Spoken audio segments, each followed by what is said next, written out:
갑니다. 할렐루야. 자, 지난 한 주간은 날씨가 참 변화무쌍했습니다. 감기 혹시 걸리지 않았나 좀 염려가 됩니다.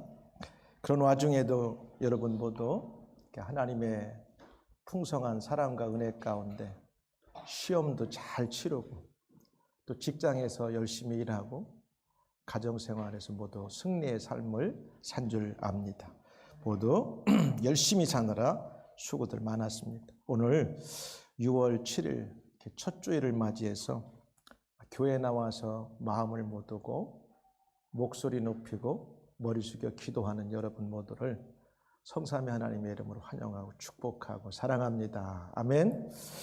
마태복음 5장, 6장, 7장을 가르쳐서 산상수훈이라고 부르는데 그 이유는 예수님께서 산 위 또 산 언덕에서 제자들과 수많은 군중들을 대상으로 천국에 대해서 가르치시고 설교하신 내용을 가리키는 말씀입니다. 그래서 영어로는 The Sermon on the Mount 이렇게 부릅니다.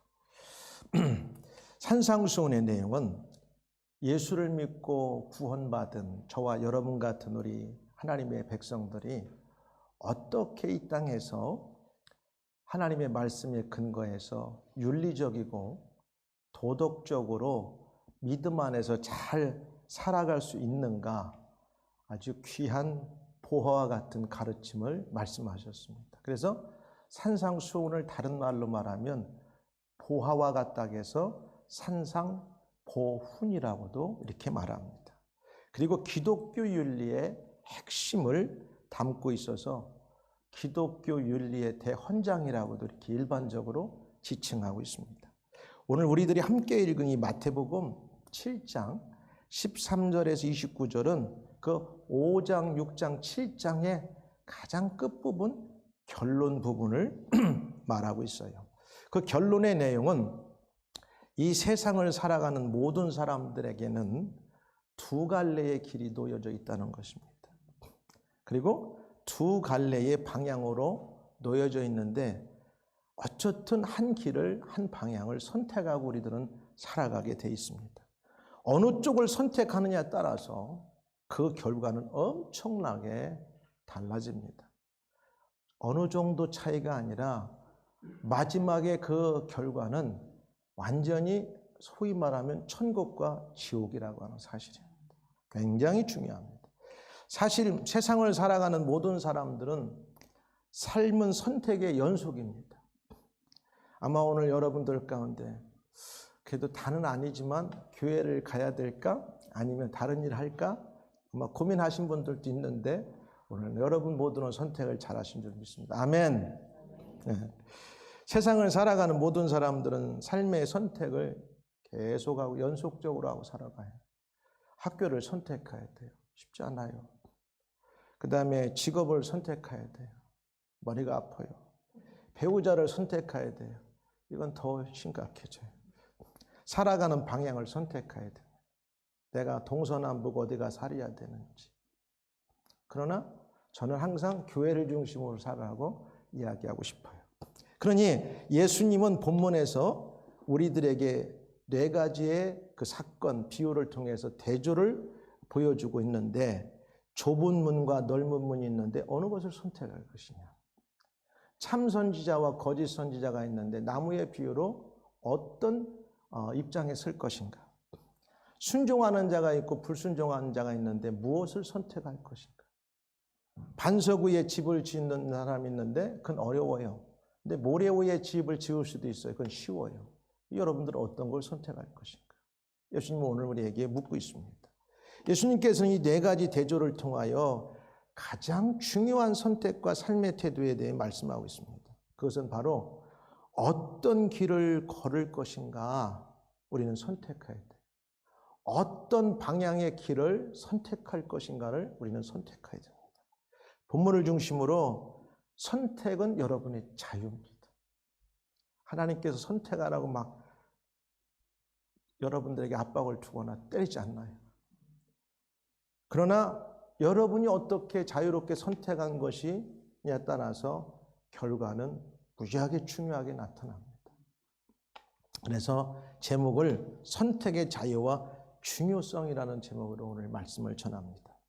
듣는 말씀 가운데 예수님께서 하신 말씀대로 내가 잘 살고 있는가 우리 자신 한번 살펴보고 그 말씀대로 살고 있다면 더 열심히 여러분 살려고 노력하시고 아니 그렇지 않다고 하면 오늘 심각하게 한번 우리 자신을 돌아보고 예수님께서 말씀하신 그 방법을 따라서 살기로 결단하는 은혜의 시간이 되기를 주 여러분 축복합니다. 아멘.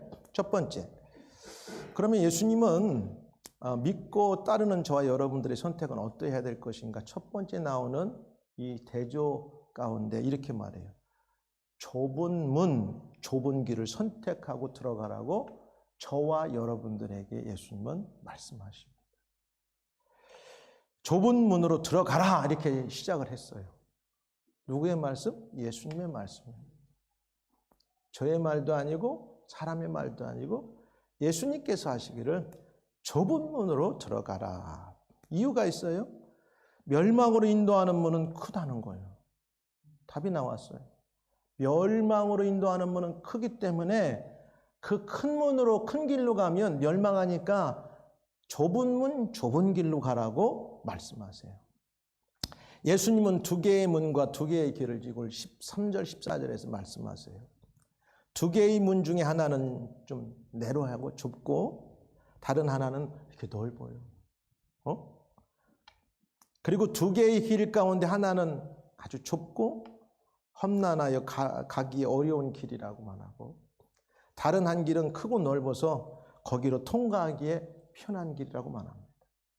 여러분 한번 예를 들어보세요. 차가 다니는 길은 넓어요.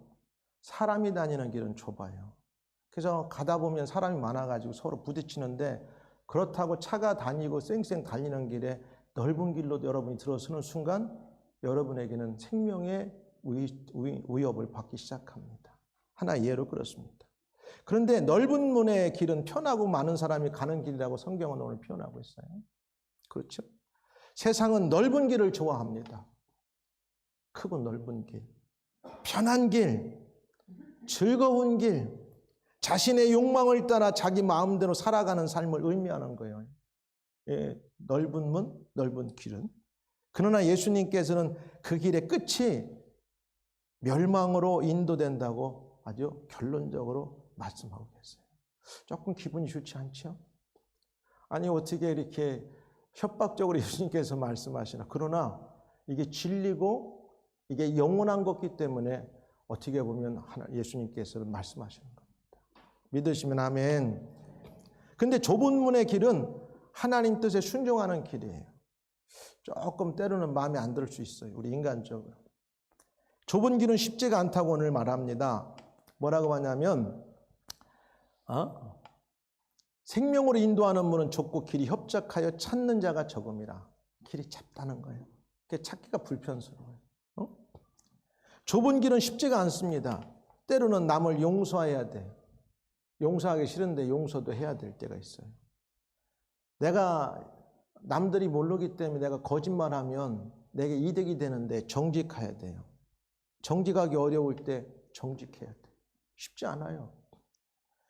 손해를 보더라도 하나님의 뜻을 따라 사는 길이 좁은 문, 좁은 길, 협착한 길을 선택하는 것입니다. 이게 예수 믿는 사람에게 오늘 천국 윤리에 대해서 예수님이 가르치신 내용입니다. 예수 믿는 사람들이 이 땅을 살다 보면 이런 것 때문에 고난이. 예수님 당시 1세기에 그 다음에 그 몇백 년 후까지는 교회를 나가고 예수님을 믿는다는 것 때문에 엄청나게 핍박을 당하고 사회적으로 어려움을 왕따를 당했지만 오늘 우리에게는 이러한 것들이 우리에게는 영적인 도전이고 현실적인 도전이에요.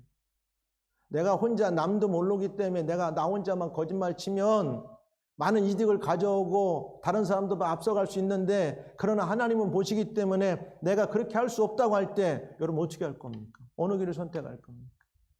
천국의 사람인데 그걸 선택을 잘해요. 여러분 마지막에 천국 간단 말이에요. 물론 여러분이 예수를 믿었으면 이미 천국은 여러분이 확보를 했지만 그러나 우리의 삶은 거기에 준하는 대로 행동이 따라오야 될 것을 말씀하고 있습니다. 사랑하는 여러분, 많은 사람이 가는 길은 반드시 옳은 길은 아니에요. 우리 기독교의 진리는 민주주의가 아닙니다. 신본주의예요. 하나님 제1주의예요. 그래서 때로는 교회도 민주 방식을 따라서 뭘 결정할 때 다수의 원칙을 하지만 원래는 교회는 신본주의예요. 하나님의 명령이 법이고 진리라는 말씀이에요. 왜? 그분이 창조주가 되시고 우리는 조물주가 되기 때문에 모든 기준의 원칙과 올바름은 하나님이 선하시기 때문에 그렇습니다. 그래서 많은 사람이 가는 길이 반드시 옳은 길은 아니에요. 하나님의 말씀의 진리의 기준에 봤을 때. 그리고 예수님은 중간길을 말씀하지 않으셨어요. 너희가 차든지 덥든지 하라. 차지도 덥지도 아니하면 내가 내 입에 너를 토하여 내치리라 말씀하셨잖아요. 그러니까 사람들이 항상 그래. 나는 이쪽도 아니고 저쪽도 아니고 항상 중간이야. 그게 되게 힘들어요. 신앙은 그런 거 없어요. 내가 적당히 믿어도 천국 간다는 거 있어요? 예수님 반만 믿어 천국 가는 거 없어요. 예수님을 믿습니다 하면은 오로지 예수님이 나의 구세주라고 믿는 사람만이 그분께서 열어놓은 천국으로 우리가 들어갈 수 있다는 사실입니다. 할렐루야. 이게 믿음이에요. 모든 사람들은 둘 중 하나를 선택해야 됩니다.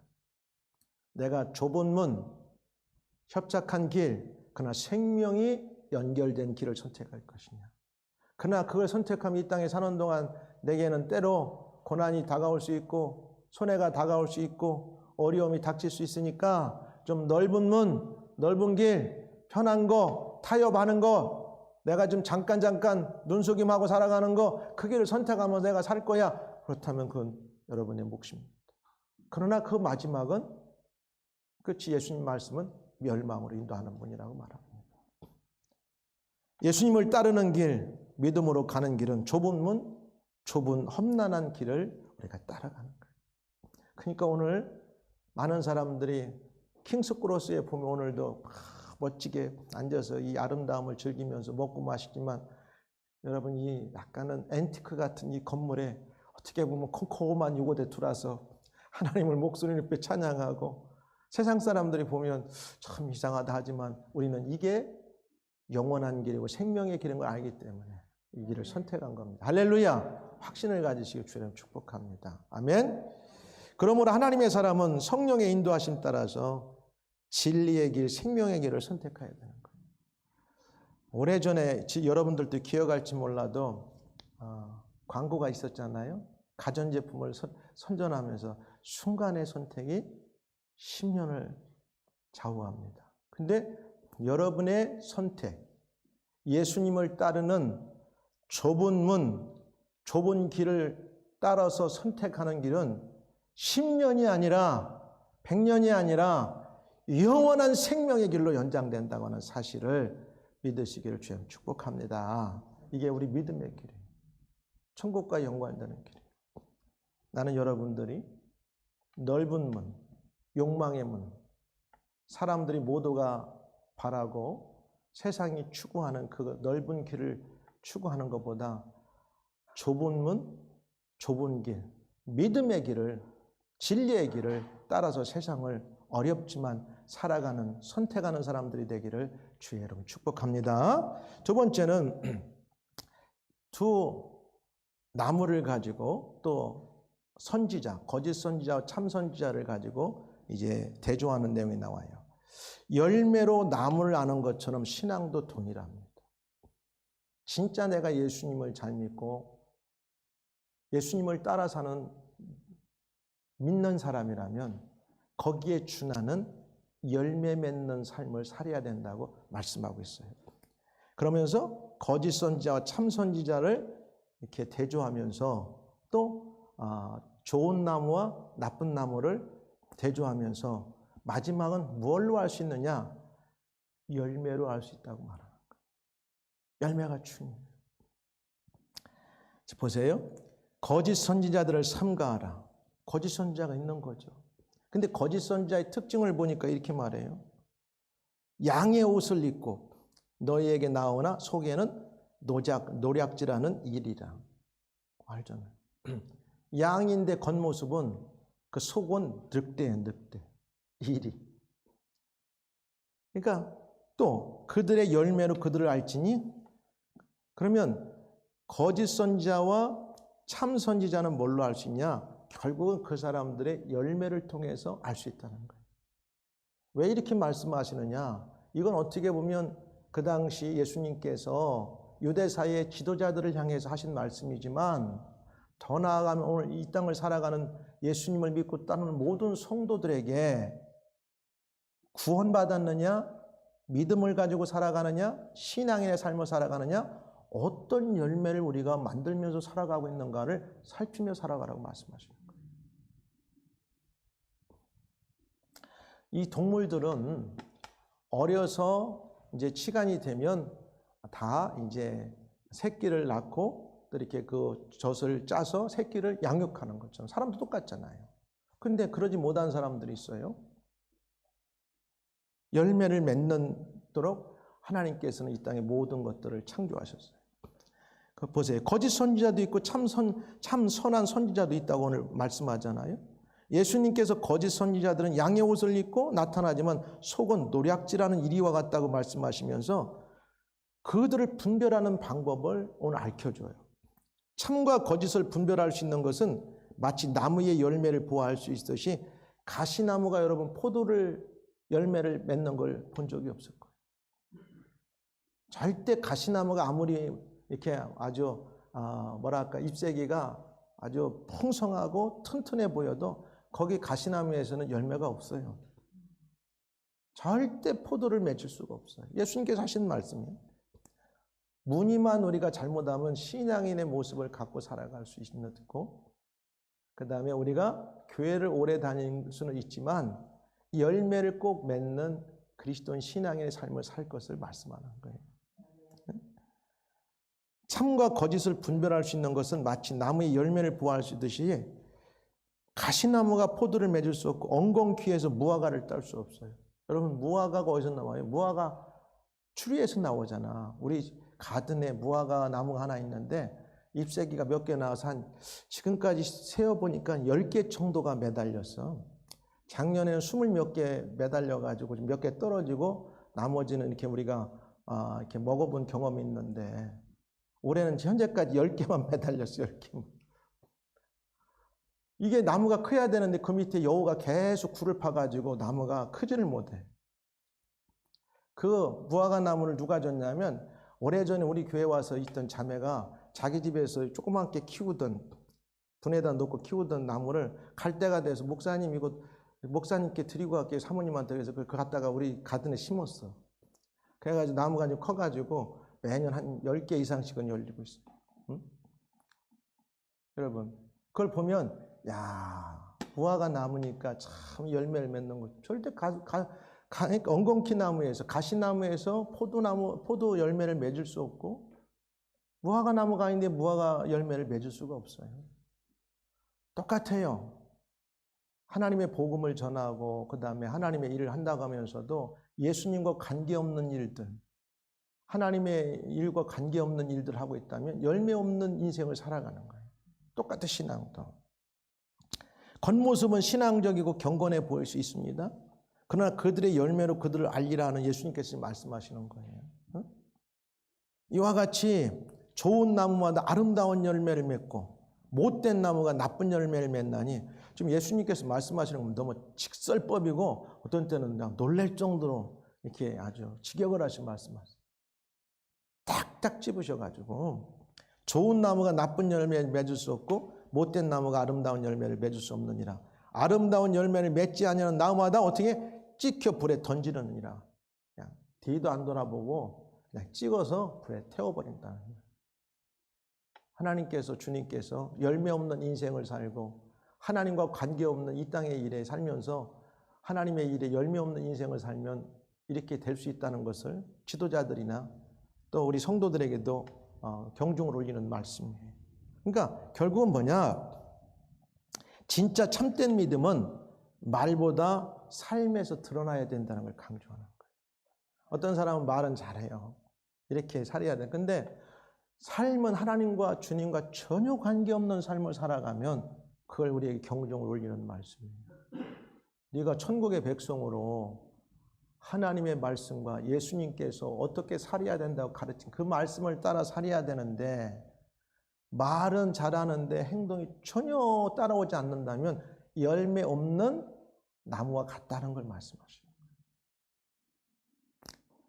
진짜 참된 믿음은요, 말보다 결국 삶에 드러나는데 사랑의 열매가 있어야 돼. 여러분, 나한테 아무 게 잘 안 해주는 사람도 잘 해줘야 돼. 사모님하고 차를 타고 가다 보면 가끔 나하고 좀 그럴 때 있어요.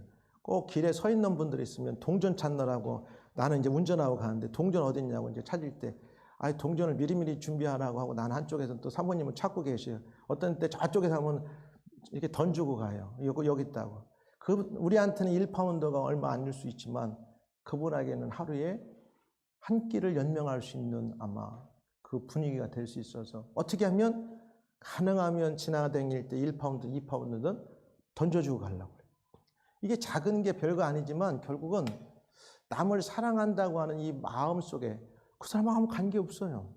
그냥 내가 예수님을 믿고 하나님의 사람이니까 저 사람이 나에게 잘하든 못하든 우리가 베풀 수 있는 한 예수의 사랑을 그러면서 God bless you. Go to church. Believe in Jesus Christ. 이렇게 얘기하고 가는 거예요. 중요한 거예요. 또 진짜 참된 믿음은요, 말보다 겸손의 열매가 있어요. 열매가 하셔야 돼. 사람들을 무시한다든가. 우리 교회는 여러분들 다 엘리트잖아. 근데 남들이 와서 볼 때 때로는 여러분들 세상에서는 여러분 만나기도 어려운 사람들인데 함부로 대할 때도 있죠. 응?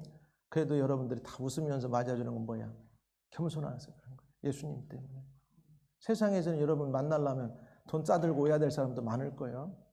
근데 내가 예수님 때문에, 여러분들이 예수님 때문에 그냥 누가 말해도, 어린아이가 말해도 그렇게 얘기를 대해주는 거예요. 왜?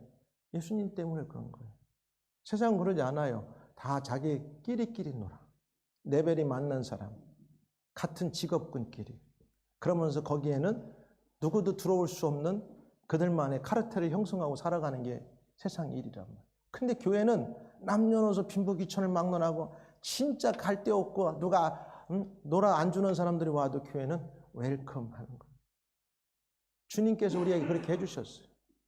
하늘 모든 보좌를 다 뒤로하고 이 땅에 오셔서 죄 많은 우리들에게 먼저 겸손을 보여주셨어요. 그리고 순종의 열매를 우리가 보여야 돼요. 성령의 열매가 나타나야 되고 우리들 역시 다른 사람을 판단하기 전에 내 삶에 어떤 열매가 있는지 좀 돌아봐야 돼. 오늘 이 말씀은 그런 거예요. 이러므로 그들을 열매로 그들을 알리라. 결론이에요. 이 부분에서 거짓 선지자든 참 선지자든지 좋은 나무든 나쁜 나무든 그 결론은 뭐냐? 그 열매를 보면 알 수 있다는 거예요. 교회를 오래 다니고 신앙을 내가 믿음 생활이 좋다고 하면서도 사랑의 정도나 그 다음에 겸손의 열매나 순종의 열매나 하나님의 성령을 따라 살려가는 그런 열매들이 보이고 있는가? 우리 자신을 돌아봐야 돼요. 그러면서 여러분 괜찮아요. 혹시 내가 여러분들 저와 여러분이 혹시 연약한 부분이 있다면 얼마든지 우리는 깨닫는 순간 주님께 그 무엇을 아뢰고 주님의 은혜를 구하고 성령의 인도함을 따르고 살아가는 거예요. 모르고 잘못을 있는데도 모르고 회개하지 않는 게 문제지. 깨닫는 순간 회개하고 주님을 의지하고 성령의 인도함을 따르려고 하는 것은 100% 회복되고 하나님께서는 그 사람들을 사용하신 줄 믿습니다. 그러니까 열매로 나무를 아는 것처럼 신앙도 통일해요. 나는 여러분 인생을 살면서 열매 맺는 인생을 살아가기를 바랍니다.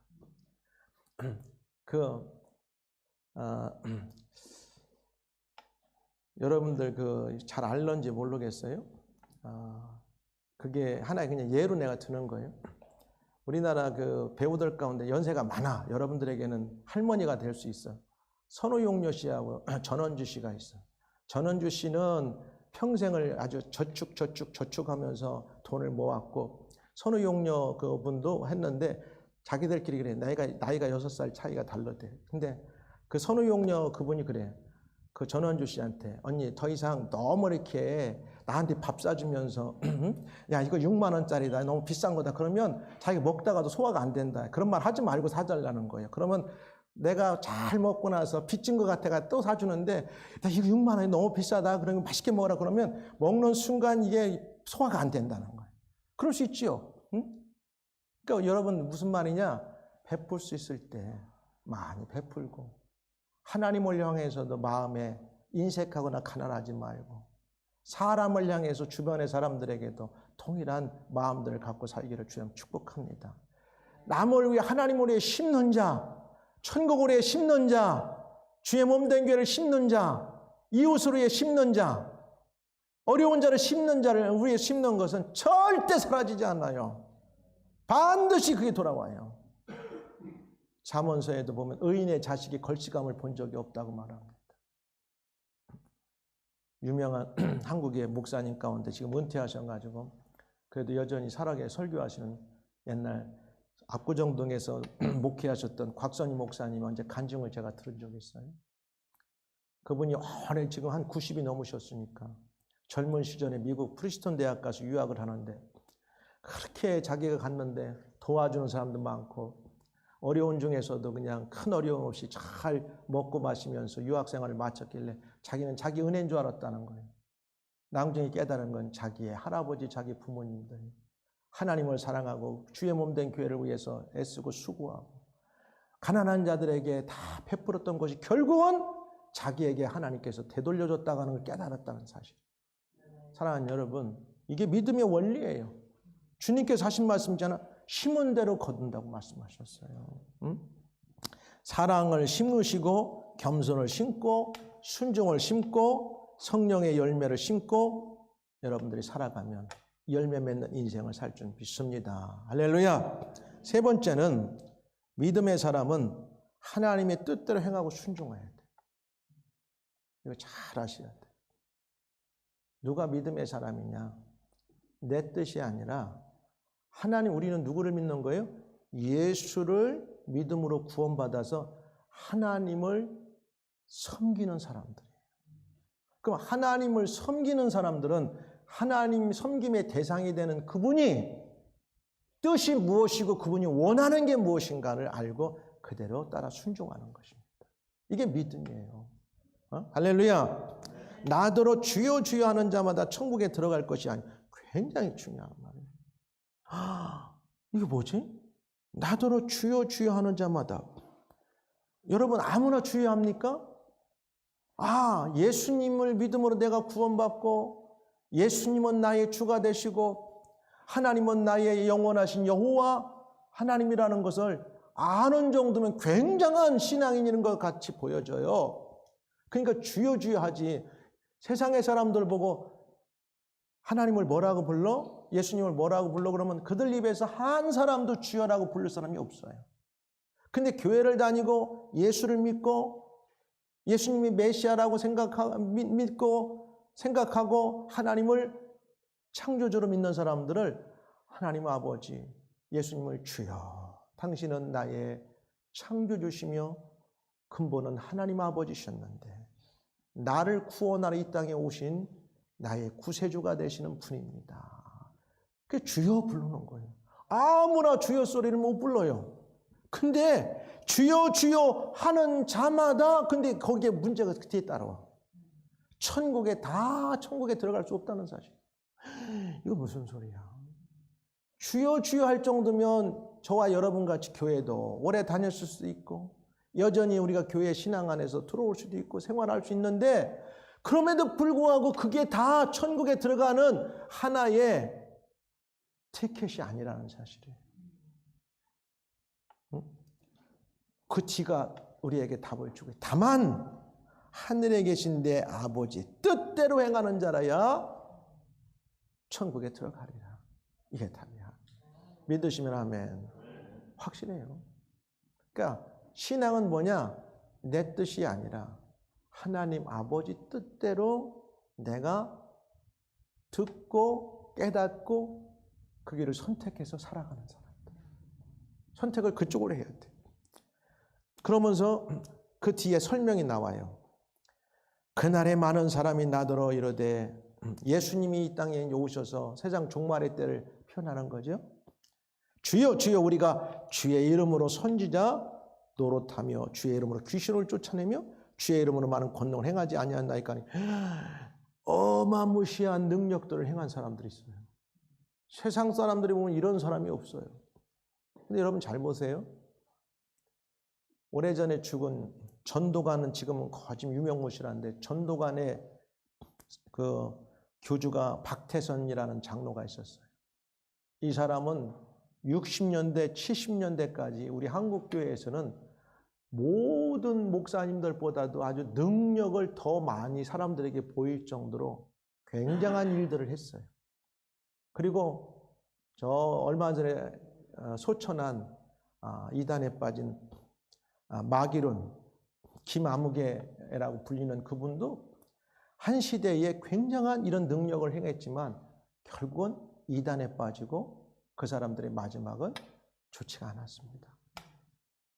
사랑하는 여러분, 예수님이 오시기 전에 이런 일들이 있을 거예요. 주여 주여 부르는 사람도 많은데 그 주여 주여 이름을 가지고 선지자 노릇도 하고 그 다음에 귀신도 쫓아내고 많은 권능도 행하는 사람들이 분명히 있을 거라는 거, 이 땅에.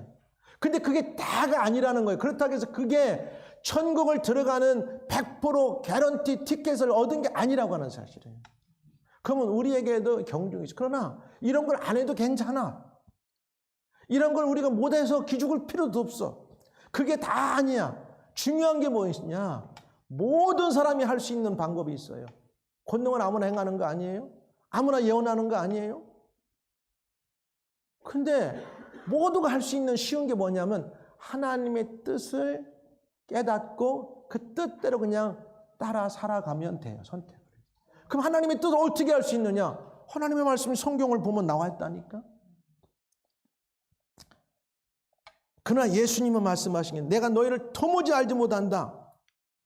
이런 어마무시한 선지자 노릇하고 예언도 하고 귀신을 쫓아내고 많은 권능을 행했던 사람들 가르쳐 뭐라고 하냐면 나 너희들 몰라. 마지막 날에.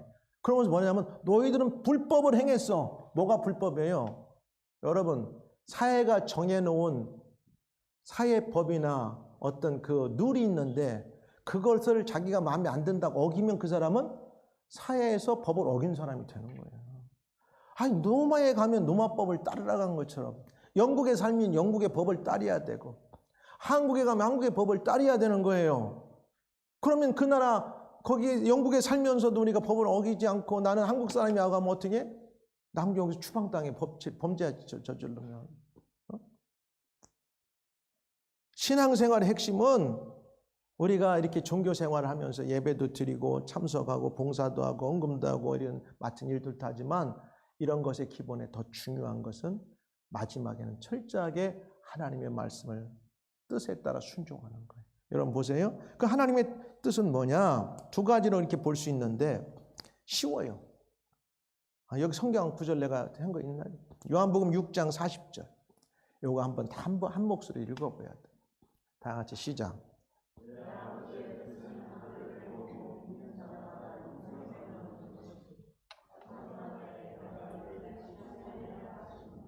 여기 어디에 권능을 행하고 예언을 하고 능력을 행하는 게 나왔어요. 여러분 할 수 있죠? 어떻게? 이미 했잖아. 그리고 그걸 확신해야 돼. 어떻게? 아버지의 뜻은 아들을 보고 예수 그리스도를 우리가 복음을 들었잖아. 아들을 봤다는 건 우리는 현실적으로 예수 그리스도를 피지컬리 만나보지는 못했지만 이 땅에 오신 예수님을 성경 말씀을 통해서 우리가 접하고 깨닫게 되었어요. 아들을 믿는 자마다 영생을 얻는 이것이니 내가 마지막 날에 그를 다시 살리리라. 그러니까 하나님의 뜻은 예수님의 복음을 듣고 믿는 것이 하나님의 뜻이에요. 먼저는. 얼마나 쉬워. 나는 예언도 행하지 못했고 예언도 막 행하고 그 다음에 권능도 행하고 뭘 막 엄청나게 하는 것 같은데 자기 방법대로 하고 있어. 응?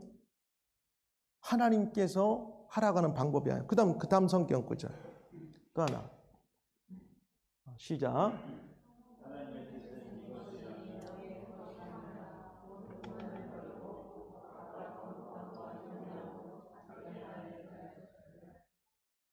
하나님을 모르는 이방인과 같이 세교에 탐하지 말고 이 일에 분수를 넘어서 형제를 해하지 말라. 이는 우리에게 너희에게 미리 말하고 증거한 것 같으니라. 하나님의 뜻은 크게 보면 두 가지예요. 하나님께서 우리 인간들을 죄로부터 구원하시기 위해서 아들 되시는 예수님을 보내신 그 예수님의 복음을 듣고 믿음으로 영생을 얻는 게 하나님의 원래 뜻이에요. 우리가 그것을 젖혀놓고 내가 뭔가 눈에 보이는 예언 이런 건 하나님의 일을 하면서 자연적으로 부어주는 사람이 있어요. 달란트로.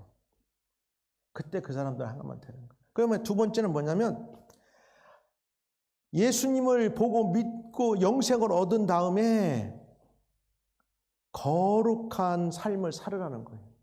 세상이 추구하는 음란을 버리고 도덕적으로 때로는 영적으로 하나님을 멀리하는 걸 버리고 각각 거룩함과 존귀함으로 자기의 아내를 대할 줄 알고, 그러니까 한마디로 말하면 거룩한 삶을 살으라는 거예요.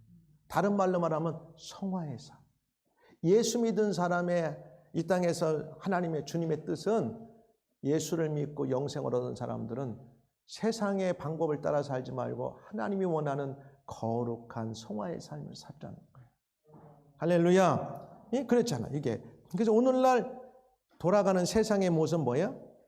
영적으로 하나님을 떠나는 거 음란이고 도덕적으로 음란한 생활을 버리고 각각 거룩함과 존귀함으로 자기 아내를 대할 줄 알고 하나님을 모르는 이방인과 같이 세교에 탐나지 말고. 이건 두 가지를 다 말해요. 외적으로는 현실적인 이런 음란한 생활, 영적으로는 하나님과 단절되고 세상에 더 큰 것들을 추구하는 이런 것들을 가리키는 거죠. 이 일에 분수를 넘어서 형제를, 이런 것들 때문에 형제를 미워하고 형제를 시기하고 살아가면서 사회 가운데 문제를 벌리지 말라는 거예요. 우리가 너희에게 미리 말하고 증거한 것 같으니라. 사랑하는 여러분, 한마디로 말하면 하나님은 우리의 업적보다 하나님과의 관계를 더 중요해요. 오늘도 하나님의 뜻대로 하나님의 말씀대로 구원받은 사람들로서 거룩한 삶, 성화의 삶을 살기 위해서 애쓰고 수고하는 것이 하나님의 뜻인 거예요. 그 나머지 이제 하나님 때로는 일을 위해서 어떤 사람에게는 능력도 주시고 어떤 사람은 예언하는 은사도 주시고. 근데 오늘날 이 예언은 구약으로 보면 미리 예자지만 오늘 성경이 기록된 신약적인 입장에서는 하나님의 말씀을 목사님같이 풀어서 여러분들에게 설명하는 것을 말씀 예자를 써서 예언이라고 하는 거예요. 여러분 다 예언하는 사람이 될 필요가 없어요. 권능하는 사람이 다 될 필요. 그러나 모든 사람이 해야 될 건 뭐냐? 예수를 믿고 영생을 얻고 구원을 받은 다음에 모두가 거룩한 삶을 살아야 돼요. 이게 하나님의 뜻이에요. 믿으시면 아멘. 마지막 네 번째는 어떤 사람이 집을 짓는데 두 사람이 있는데 한 사람은 반석 위에 집, 한 사람은 모래 위에 집을 짓는다. 여러분 다 알잖아. 너무 쉬운 비유야. 모래 위가 아닌 반석 위에 인생의 집을 세워야 한다는 사실입니다. 나는 여러분들이 인생의 집을 반석 위에 세우시기를 주님을 축복합니다. 그러므로 누구든지 나의 이 말을 듣고 지금까지 한 말을 듣고 깨달았다면 우리는 무엇을 가지고 토대를 삼아서 우리 인생의 집을 지어야 될 건가 말씀하는 거예요. 그러므로 누구든지 나의 이 말을 듣고 그것을 들은 것을 끝나는 게 아니에요. 여러분 잘 알아야 돼. 행함으로 순종하는 자는 그 집을 어디에?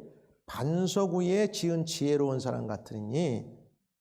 설명이 쭉 나오죠.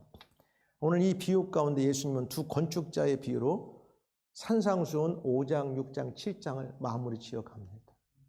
천국의 사람들, 천국의 백성으로 천국의 누를 따라 살아가는 사람의 인생의 집은 어디다 지어야 되냐? 결론적인 데는 반석 위에 지어야 되는데 그 반석이 누군가를 설명하고 있다고 하는 사실이에요. 오늘 보니까 여기에 24절부터 나오죠. 두 사람이 있어요. 두 사람 모두 집을 지었어요. 근데 한 사람은 콘크리트나 단단한 바위를 밑에다 놓고 그 위에 집을 지었고 다른 한 사람은 그거 너무 힘들어. 그래서 모래사장 위에다가 집을 지었어요. 겉으로 보기에는 평온할 때는 아름다운 집같이 보이지만 근데 비가 오고 홍수가 나고 바람이 불고 나서야 두 사람의 건축의 차이가 너무너무 하늘과 땅 차이라는 사실을 알게 됩니다. 바다에 아무리 여러분들이 가서 모래성을 쌓아도 파도가 밀려와서 여러분만 치면은 그 모래성의 집은 싹 사라져버려요. 근데 바다 위에 어느 정도 보면은 피어에 보면은 거기다 콘크리트로 철근을 갖다 담고 큰 목조나무로 세운 데는 그 바닷물이, 짠 바닷물이 때로는 몇 년에서 수십 년 왔다 갔다 그 기둥과 그다음 그 세운 나무들을 쳐도 여전히 건재하고 서 있잖아요. 이 기초가 튼튼해야 돼요. 비가 오고 홍수가 나고 바람이 불고 나서의 두 사람의 건축의 차이의 결과를 알게 되는 거죠. 한 사람은 기초를 튼튼히 하여 반석 위에 집을 세운 사람은 지혜로운 사람이라고 성경은 말해요. 나는 여러분들이 지혜로운 인생의 건축자들이 되기를 주의 축복합니다. 이왕 인생을 세우면서 영원한 것과 관련되는 지혜로운 건축자들이 되십시오. 다른 한 사람은 기초 없이 모래 위에 집을 짓는 사람은 어리석은 사람이라고 말해요. 반석 위에 집을 지은 사람은 예수님의 말을 듣고 등거로 끝나는 게 아니라 행하는 자라고 말합니다. 행하는 자. 모래 위에 집을 지은 사람은 예수님의 말을 듣고 행하지 않은 사람을 가리킵니다. 행하느냐 행하지 않느냐의 차이에 오늘 예수님의 말씀 뭐냐? 반석 위에 집을 지었느냐 모래 위에 집었느냐를 결론으로 말씀하고 있어요. 여러분, 우리는 많은 하나님의 말씀을 들을 수 있어요. 수없이 들을 수 있어요. 듣는 것으로 참 좋은 말씀이다. 좋은 말씀이다. 그런데 그걸로 끝나는 사람은 모래 위에 집을 짓는 사람하고 똑같아요. 그러나 그 들은 말씀을 가지고 그래, 예수님께서 하나님의 말씀을 내게 주셨구나. 예수님이 그 길을 걸어가셨구나. 나도 그 길을 따라서 그 위에 내 인생의 집을 건축하고 세워야 되겠다. 결론을 내는 사람은 그렇게 가는 겁니다. 할렐루야. 그렇게 말은 나오잖아요. 문제는 듣느냐 안 듣느냐가 아니고 행하느냐 행하지 않느냐가 중요한 거예요. 비가 오고 홍수가 나고 바람이 부는 것은 모든 사람에게 동일해요. 인생을 살면서 모두가 다 살아가면서 홍수도 와요. 바람도 불어요. 믿는 사람도 고난을 겪습니다. 그러나 차이는 기초에 있어요. 예수님의 말씀을 붙들고 살아온 사람은 무너지지가 않아요. 어려워도 힘들어도 고통스럽지만 그걸 어떻게 믿음으로 이기고 견디고 승리할 것인가 거기에 서 있지만 모래 위에 세운 신앙은 어려움이 오면 팍 넘어지고 예배 생활을 등한히 하고 그때부터 하나님과 멀어질 수 있다는 사실. 세상 성공 위에 집을 지으면 무너질 수 있어요. 돈 위에 지으면 무너질 수 있어요. 안 그런가요? 어떤 사람은 성공이라고 하지만 죄송한 말이에요. 세상에 돈 많았던 사람들 보니까 조금 가정이 끝까지 못 가고 이렇게 좀 어려워지는 경우들도 있더라고. 그러면 과연 그게 자녀들은 진정한 행복일까? 나는 그렇게 보지 않아요. 좀 돈이 조금 그보다 적었어도 오붓하게 온 가족이 끝까지 같이 갈 수 있었다면 얼마나 성공적인 인생의 집을 지을 수 있었을 것인가. 사람 위에 지으면 무너질 수 있어요. 믿었던 사람은요, 환경이 바뀌고 뭐가 이해관계가 안 바뀌어버리면 무너져 버립니다.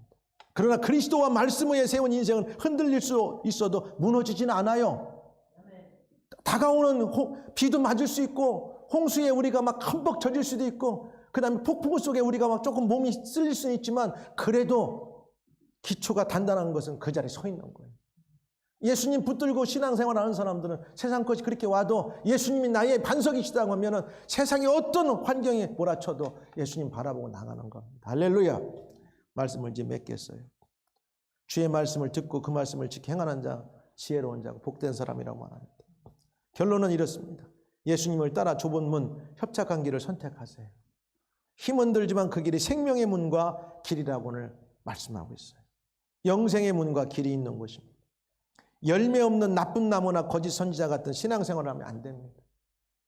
열매 있는 좋은 나무나 선한 선지자처럼 열매 맺는 신앙인들이 되기를 꼭 열심히 추구하시기 바랍니다. 그리고 주여 주여 입으로만 부르는 신앙인들이 아니라 하나님의 뜻대로 철저하게 믿고 행하고 순종하는 신앙인들이 되어야 되겠습니다. 마지막으로 우리들의 인생의 집을 우리들 믿음의 반석 되시는 예수 그리스도 위에 세울 수 있기를 주 여러분 축복합니다. 나는 길이요 진리요 생명이라고 말씀했어요. 나로 말미암지 않고는 아버지께로 올 자가 없느니라. 어디? 천국으로. 예수님 얼마나 명쾌하게 말씀하세요. 나는 길이요 진리요 생명이야. 그러니까 예수님의 반석 위에만 여러분의 인생을 세우면 여러분의 마지막은 하나님께 인도함 받을 수 있다는 사실입니다. 한 주간도 믿음으로 좁은 길을 한번 선택하면서 살아보세요. 예수 그리스도는 모든 믿는 자들에게 믿음의 주가 되십니다. 한번 결단해 보세요. 나는 넓은 길을 걷고 있는가, 좁은 길을 걷고 있는가? 내 삶에는 어떤 열매가 맺히고 있는가? 나는 주님의 말씀을 듣기만 하는가, 순종하는 믿음의 행함 있는 사람인가? 내 인생의 기초는 반석인가 모래인가? 신앙의 승부는 아는 것에 있지 않습니다. 들은 말씀을 삶으로 실천하며 행하며 살아내는 것입니다. 오늘 한 주간도 여러분 가운데 선택의 자유가 있지만 올바른 선택을 함으로써 여러분의 인생이 주님과 함께하는 축복된 한 주가 살기를 여러분 축복합니다. 자, 기도하겠습니다. 한번 들은 말씀 생각하면서 마지막 나는 넓은 길을